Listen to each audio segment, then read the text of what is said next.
Olá, meus irmãos. Domingo de Páscoa, 11 de abril do ano de 2020, o ano da quarentena, o ano que o corona entrou nas nossas vidas.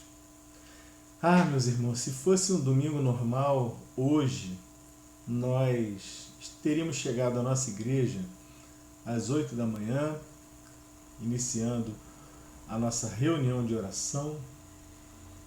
Após essa reunião de oração, onde alguns já estariam agregados, já estariam se abraçando, se beijando, nós teríamos em sequência a escola bíblica dominical, com mais gente chegando, mais gente se abraçando, se beijando, matando saudades.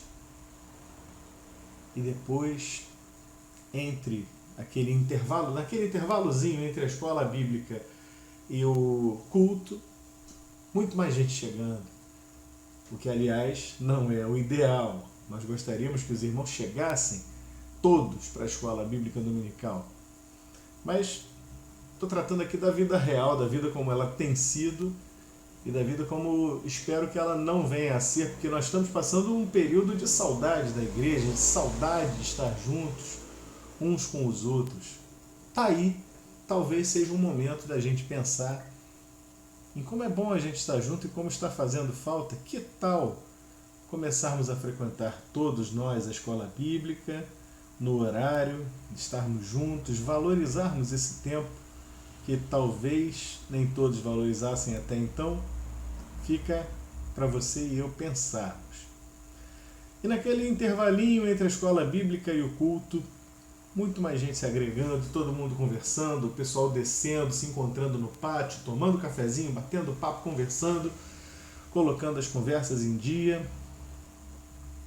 E a seguir teremos o nosso culto de Páscoa, o nosso coral que estava ensaiando até antes de todos esses eventos estaria cantando.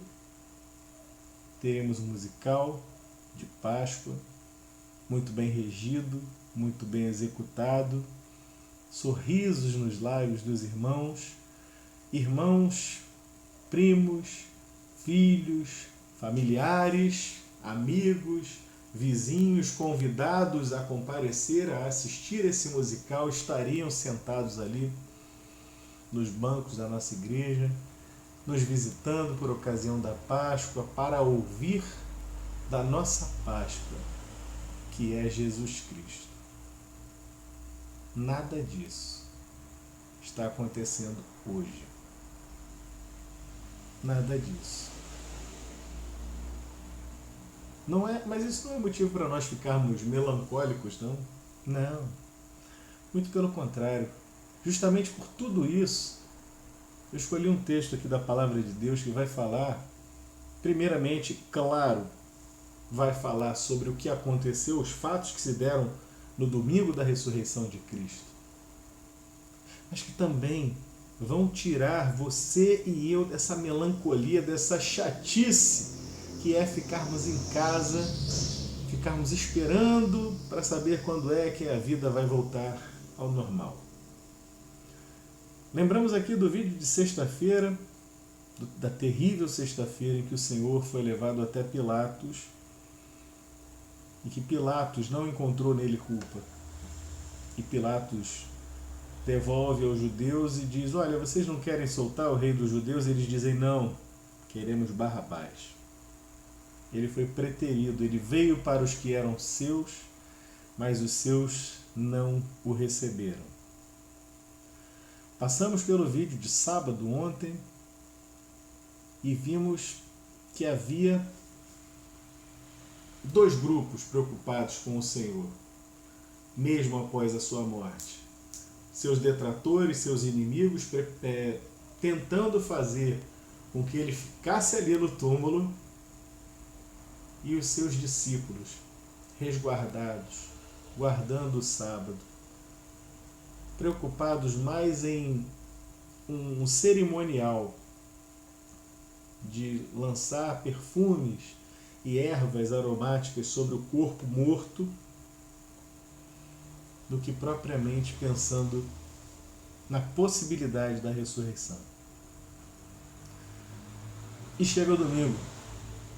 E o domingo surpreende todo mundo, surpreende tanto os detratores quanto aqueles que amavam o Senhor Jesus.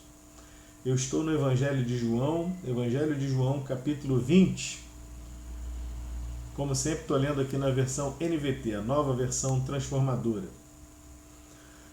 Evangelho de João, capítulo 20, vou começar do primeiro. No primeiro dia da semana, domingo, bem cedo, enquanto ainda estava escuro, Maria Madalena foi ao túmulo e viu que a pedra da entrada tinha sido removida. Era uma pedra de rolar. Correu e encontrou Simão Pedro. Ela voltou e encontra Simão Pedro e o outro discípulo, aquele a quem Jesus amava, que era o próprio autor desse evangelho, João. E disse: tiraram do túmulo o corpo do Senhor e não sabemos onde o colocaram. Pedro e o outro discípulo foram ao túmulo.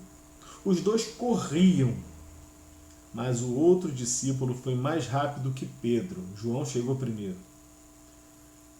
E chegou primeiro ao túmulo. Abaixou-se, olhou para dentro e viu ali as faixas de linho.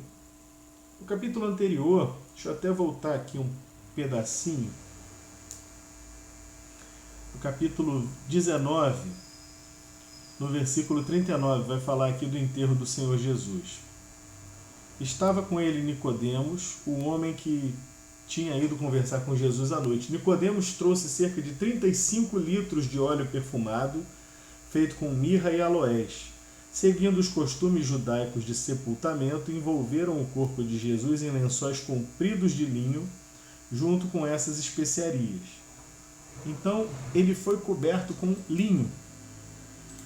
E agora os discípulos entram ali no túmulo, eles chegam ao túmulo e encontram exatamente aquilo que acabamos de ler aqui no versículo 5 do capítulo 20. Versículo 5 do capítulo 20. Abaixou-se, olhou para dentro e viu ali as faixas de linho, mas não entrou. Ou seja, as faixas de linho que estavam recobrindo o corpo do Senhor estavam, mas o corpo mesmo não estava. Também viu as faixas de linho... Versículo 6. Então Simão Pedro chegou e entrou.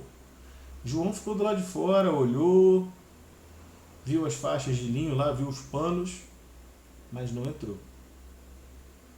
Pedro, aquele que sempre é criticado, o pessoal critica, porque Pedro era sanguíneo, porque Pedro era atirado. Bom, Pedro atirado nessa hora entrou. Ele chegou e entrou no túmulo. Também viu ali as faixas de linho e notou que o pano que cobria a cabeça de Jesus estava dobrado e colocado à parte. Ou seja, foi feito por alguém de maneira deliberada. Um pano que cobria o rosto, que era colocado assim, daqui de baixo para cima e amarrado atrás. Lembra até um pouco essas máscaras do corona que a gente está usando agora? Então, amarrava-se o rosto, né, para que a mandíbula ficasse fechada. E esse pano, ele estava meticulosamente dobrado e colocado à parte. O discípulo que havia chegado primeiro ao túmulo também entrou, viu e creu. Pois até então não haviam compreendido as Escrituras, segundo as quais era necessário que Jesus ressuscitasse dos mortos. Versículo 10. É rápido, é curto. E poderia dizer muito mais coisa, mas ele vai dizer simplesmente o seguinte: os discípulos voltaram para casa. O que não se passou nesses corações a caminho de casa? Verso 11. Maria estava do lado de fora do túmulo, chorando. Abaixou-se, olhou para dentro e viu 2 anjos vestidos de branco, sentados à cabeceira e aos pés do lugar onde tinha estado o corpo de Jesus. Os anjos lhe perguntaram: mulher, por que você está chorando? Ela respondeu: porque levaram meu Senhor e não sei onde o colocaram. Então, ao virar-se para sair, viu alguém em pé. Observe, os discípulos, Pedro e João, eles creram. Eles viram aqueles panos e creram. Creram na ressurreição. Maria ainda estava com esse pensamento: onde foi que colocaram o meu Senhor? E agora no versículo 14 diz: então, ao virar-se para sair, viu alguém em pé. Era Jesus, mas ela não o reconheceu. Mulher, por que está chorando? Perguntou ele. A quem você procura? Que pergunta, hein? A quem você procura? Há detalhes aqui que tornam essa pergunta muito mais curiosa. Afinal de contas, estamos falando de um túmulo. Quem é que vai procurar alguém num túmulo? Em segundo lugar, o capítulo anterior também, quando José de Arimateia cede esse túmulo, nós vamos ver que é um túmulo novo, não havia ninguém enterrado ali. O corpo de Jesus Cristo foi o primeiro a ser enterrado naquele túmulo. Era um túmulo zerado, ninguém havia sido enterrado. A resposta era óbvia. Se alguém fosse procurar alguém naquele lugar, só poderia ser o corpo de Jesus. E ela pensou que era o jardineiro. Pensando que fosse o jardineiro, ela disse: se o Senhor o levou embora, diga-me onde o colocou e irei buscá-lo. Observou que não tem resposta. Ela não diz: eu vim procurar Jesus, eu vim procurar o mestre, eu vim procurar... Não. Mulher, por que está chorando? A quem você procura? Pensando que fosse o jardineiro, ela disse: se o Senhor o levou embora, diga-me onde o colocou e irei buscá-lo.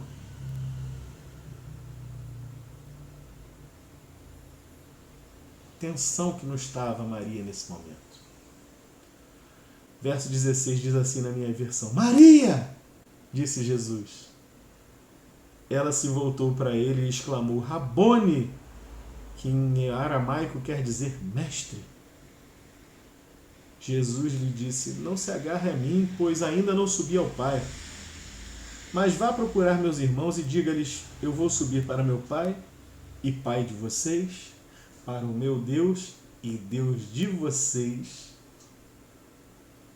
Maria Madalena encontrou os discípulos, aqueles que tinham ido para casa. Ela foi atrás e lhes disse: vi o Senhor. Então contou o que Jesus havia falado. Ao entardecer daquele primeiro dia da semana, daquele domingo, que começou com essa manhã absolutamente diferenciada, logo de manhã, alguém dá falta do corpo e quando não mais que de repente parece que ressuscitou, mas ninguém viu, só Maria que viu. Como provar, como não comprovar? Realmente Pedro esteve lá, João esteve lá, viram que não havia corpo, que estava tudo dobrado, tudo apontava para que os fatos narrados por Maria fossem verdade. Mas seria possível?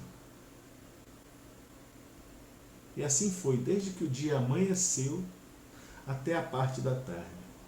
Ao entardecer daquele primeiro dia da semana, os discípulos estavam reunidos com as portas trancadas por medo dos líderes judeus. Aqueles mesmos líderes judeus que julgaram e entregaram o Senhor a Pilatos e a Roma, ainda respiravam ameaças contra os discípulos. E os discípulos, muito preocupados com isso, estavam com suas portas bem fechadas. De repente, Jesus surgiu no meio deles e disse: paz seja com vocês. Enquanto falava, mostrou-lhes as feridas nas mãos e no lado. Eles se encheram de alegria quando viram o Senhor. Mais uma vez ele disse: paz seja com vocês. Assim como o Pai me enviou, eu os envio. Os fatos narrados aqui, todo ano nós voltamos a eles. Todo ano nós passamos pela sexta-feira terrível no Gólgota. Todo ano nós passamos pelo sábado do silêncio, da meditação, pelo sábado de apreensão que os discípulos passaram. E todo ano nós visitamos novamente o túmulo vazio no domingo. Mas esse ano, algo que me chamou a atenção foi a palavra que o Senhor Jesus usa para com eles.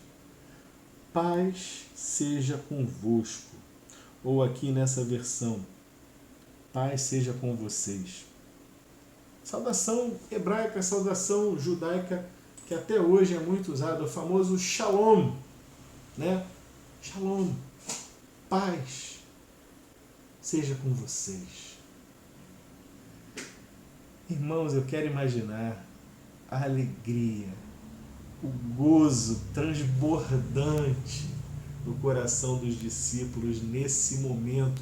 É claro, talvez algum temor, porque afinal é uma situação absolutamente inusitada.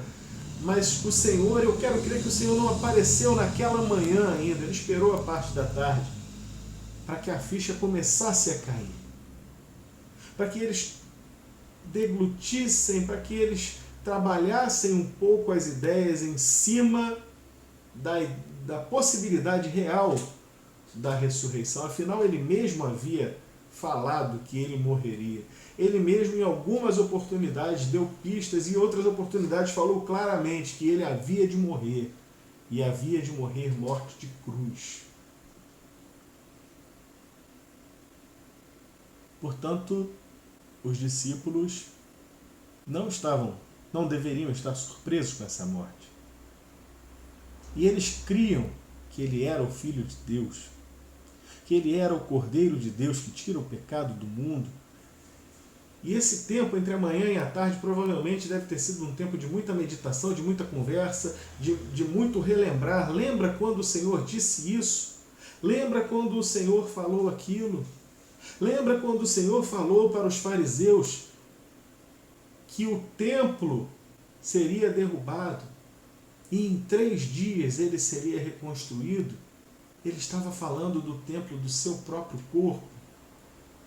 Lembra quando a lei de Moisés falou sobre o cordeiro, que o cordeiro ele precisa ser um cordeiro limpo, perfeito? E quando Simão Pedro falou para ele, perguntado, Pedro responde a ele: Tu és o Cristo, o Filho do Deus vivo, e nós todos cremos da mesma forma. Importava que o Cristo, que o Filho do Deus Altíssimo, que o Messias viesse e que fosse morto como cordeiro pascal e que pela sua morte nós fôssemos salvos. Provavelmente essas ideias estavam ali em ebulição no meio daquele povo. E quando o Senhor Jesus chega no meio deles,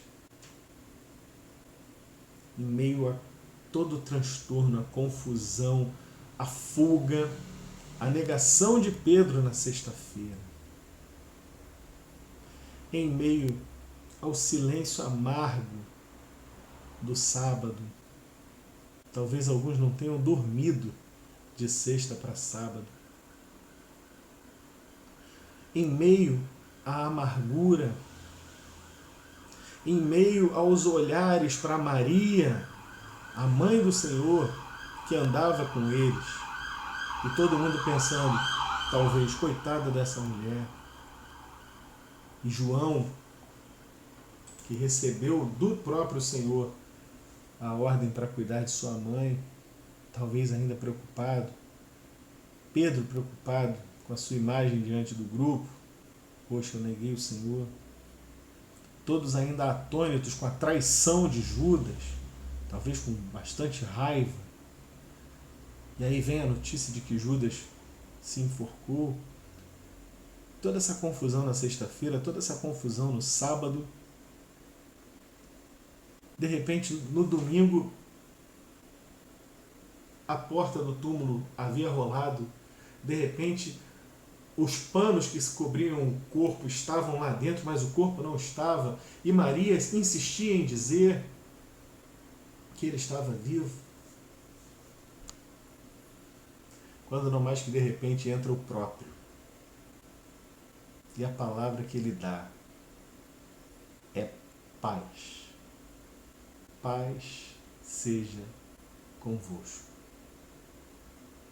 Paz seja convosco. Sabe, meus irmãos, eu quero hoje, nesse domingo de Páscoa, pensar exatamente nessa palavra, nessa paz. Tinha um cântico muito legal que a gente cantava, muito bonito, e dizia assim: essa paz que eu tenho em minha alma não é porque tudo me vá bem. Essa paz que eu tenho em minha alma é porque eu amo meu Senhor. Lembra disso? Pois é. Circunstâncias querem tirar nossa paz. E nós estamos num momento que as circunstâncias são absolutamente, estão todas voltadas para tirar a nossa paz. É todo mundo preso dentro de casa, em prisão domiciliar praticamente. Tem gente sendo presa porque está indo caminhar na praia. Está acontecendo de tudo. O mundo está de pernas para o ar. As circunstâncias não são favoráveis. Mas veio o Senhor e disse: paz seja com vocês. Essa paz de que falava o Messias ressurreto, de que falava o Senhor Jesus, que morreu e que ressuscitou ao terceiro dia, é uma paz que tem algumas características. A primeira e maior característica dessa paz de que ele está falando é que ela é a verdadeira paz do Senhor, do Messias, do Salvador, do Filho de Deus. Sabe por quê? Porque por todos esses acontecimentos, por causa da morte dele na cruz, pelas suas pisaduras fomos sarados. O sangue dele derramado, vertido na cruz do Calvário, era o preço necessário para fazer a paz entre o homem e Deus. Ou melhor, entre Deus e os homens. Romanos vai nos dizer o seguinte: o salário do pecado é a morte. Ou seja, todo aquele homem e mulher, pecador, pecadora, não tem cura. O pecado é uma doença mortal. E a morte que o pecado traz não é simplesmente a morte física, mas é a morte espiritual. É a separação eterna do Deus Criador de todas as coisas e sustentador de todas as coisas. Ah, pastor, mas e quem não é pecador? Tem razão, todos nós somos. Romanos capítulo 3, versículo 23 diz o seguinte: porque todos pecaram e destituídos estão da glória de Deus. Nós já nascemos em pecado. O salário do pecado é a morte. Portanto, seria impossível que nós, homens, fôssemos a Deus de qualquer forma, por qualquer mérito. Não, eu vou. Por que você vai para a presença de Deus? Por que você acha que vai para o céu? Eu vou porque eu sou uma boa pessoa, sou uma pessoa digna, sou uma pessoa que pago meus impostos, sou uma pessoa que ajuda os pobres, faço boas obras, vou à missa ou vou à igreja evangélica, seja lá o que for, eu tenho meus méritos, eu sou uma boa pessoa, nunca roubei, nunca assaltei, nunca fumei, nunca... Isso não é critério. Isso não é critério para a salvação. E eu vou te dizer o porquê. Porque quem cria dá o critério. Quem nos criou foi Deus. Com o pecado, nós fomos afastados de Deus. Todos pecaram e destituídos estão da glória de Deus. Ou seja, se você está destituído é porque antes você foi constituído. Eu sou advogado, além de pastor. Então eu sei que se você quiser me contratar, você vai fazer uma procuração me constituindo seu advogado. Amanhã depois, você cansou, não quer mais saber de mim, quer um outro advogado, você vai cancelar a sua procuração ou vai me pedir para subestabelecer a procuração que me foi dada, de forma que você está me destituindo. A partir daquele momento eu não sou mais seu advogado.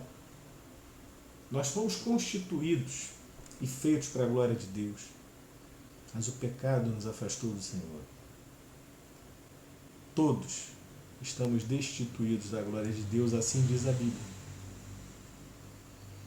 Então, como é que qualquer homem poderia chegar a Deus se todos fomos destituídos? Era necessário, como diz Spurgeon, era necessário um grande Salvador para salvar grandes pecadores como nós. E não havia de ser um Salvador qualquer. Por exemplo, eu aqui, será que eu poderia ser o Salvador? Da minha própria vida que fosse? Nem da minha. Eu não posso salvar nem a mim mesmo, porque eu não tenho méritos perante Deus. Porque eu sou nascido em pecado. Porque eu sou destituído da glória de Deus. Por isso Deus preparou esse plano. Por isso Ele mandou o seu Filho ao mundo.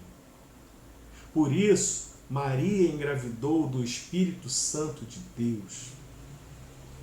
E dela nasceu um ser que é 100% Deus. E também 100% homem, carne, humana, como cada um de nós. E ele vivendo uma vida na carne, uma vida carnal de homem, 100% homem. Foi o único que não cometeu pecado. E por isso, porque ele não cometeu pecado, inclusive diante das injustiças, como a injustiça da sua morte, o Senhor Jesus tem os méritos. Ele é o único que tem o mérito de poder salvar o pecador. Justamente porque ali foi morta uma carne, foi morto um corpo de alguém que era homem, mas que não tinha pecado. Por isso todo o nosso pecado recaiu sobre ele. Aprove a Deus moê-lo. Somente a morte. Lembra que eu acabei de falar? O salário do pecado é a morte. Somente a morte. E nesse caso a morte sacrificial de Cristo seria capaz de dar a salvação aos homens. Por quê? Porque o pecado do homem atinge e ataca e afronta a santidade de Deus. E de nada adiantaria apresentar um pecador, morrer um pecador por outros pecadores. Era preciso, e o plano era esse, que o Cordeiro de Deus que tira o pecado do mundo fosse perfeito, sem mancha, sem mácula. E lá em Isaías e nos profetas que tanto profetizaram sobre ele, sobre o Messias que viria para salvar a humanidade, ali você vai encontrar algumas coisas, alguns critérios sobre ele. Um desses versículos lá em Isaías vai dizer que seu nome será maravilhoso, conselheiro, Pai da eternidade, príncipe da paz. E agora chega Jesus ressurreto e já oferecendo a sua paz. A primeira palavra que ele fala, paz seja convosco. Sabe por quê?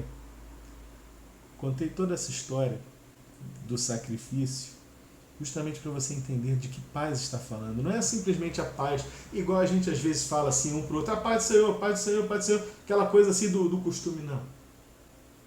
O Senhor Jesus estava dando, como Ele mesmo já havia dito, deixo-vos a paz, a minha paz vos dou, não como o mundo a dá. Sabe por quê? Porque pela morte sacrificial de Cristo, e agora pela sua ressurreição, Ele se fez príncipe da paz. Que paz?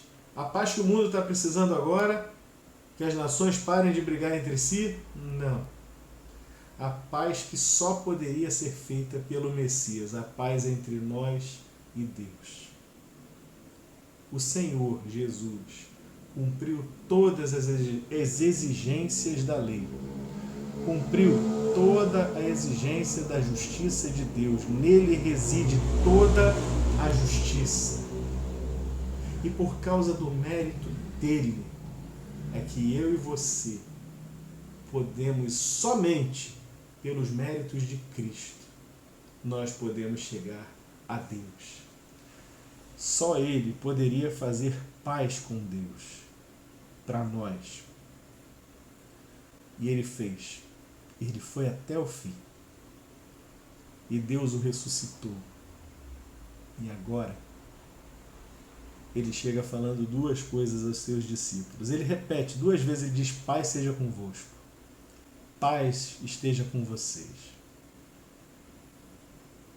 A partir daquele momento, os discípulos podiam saber que a paz de Deus estava realmente sobre eles, porque seus pecados haviam sido perdoados. Tanta gente por aí batendo cabeça, tanta gente por aí sofrendo, tanta gente se sentindo culpada, sentindo que falha, que não consegue realizar, que procura a Deus, mas parece que Deus não ouve. Vá a Jesus. Vá a Jesus, procure Jesus. Clame pelo nome, pelo sangue de Jesus. Ele já foi cravado na cruz há 2000 anos. E Ele está disponível para quem quiser. E Ele vai te dar essa paz. A paz que excede todo entendimento. A paz que o mundo não pode dar.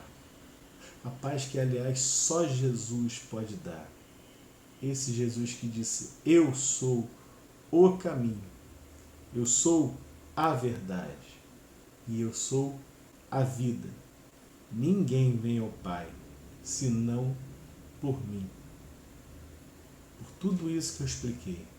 É por isso que ninguém vai ao Pai, a não ser por Ele.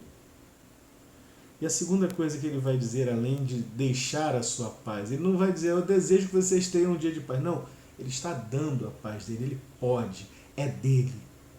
Paz seja com vocês, que a paz de Cristo seja com você que me assiste também. E ele termina no versículo 21. Mais uma vez ele disse, paz seja com vocês, e ele completa dessa vez, assim como o Pai me enviou, eu vos envio. Eu os envio. Aqui começa a grande aventura. A grande aventura dos discípulos, a grande aventura da Igreja de Cristo. Com o Senhor ressurreto, deixando a sua paz e enviando a nós. E aquilo que começou com um grupo de 12, chegou hoje a mais ou menos 1/3 da humanidade. E essa palavra tem sido pregada há 2000 anos. E Jesus Cristo é o Salvador. Ele é o Filho de Deus. Ele é o Príncipe da Paz. Ele é o Salvador, o caminho, a verdade, a vida.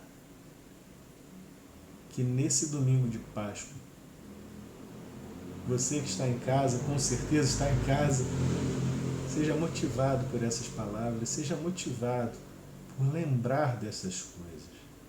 Que o Senhor Jesus novamente venha a acender o fogo no seu coração. E se você que me ouve ainda não tomou uma decisão por Jesus Cristo na sua vida, essa pode ser a sua oportunidade.